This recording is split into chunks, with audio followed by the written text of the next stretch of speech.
জুলাই যোদ্ধা আহত ভাই তাকে ধন্যবাদ জানাই।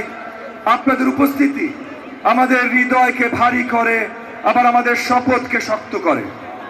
আমরা আপনাদের সন্তান ভাইয়ের রক্তের ঋণ কখনো ভুলবো না, আপনাদের রক্তের ঋণ কখনো ভুলবো না।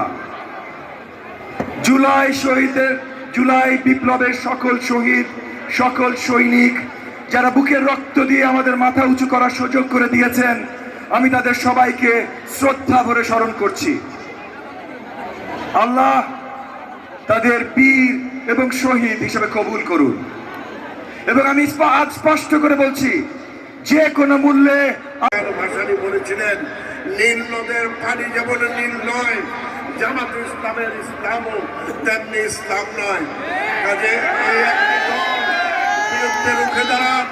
যদি জামাত ইসলাম ক্ষমতায় আসে, তাহলে বাংলাদেশকে আফগানিস্তান, ইরাক, সিরিয়া এবং পাকিস্তানের মতো ব্যর্থ রাষ্ট্রে পরিণত করবে।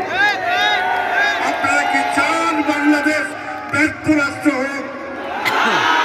আপনারা দুই হাত তুলে বলুন, আমরা তারেক রহমানের বাংলাদেশ চাই।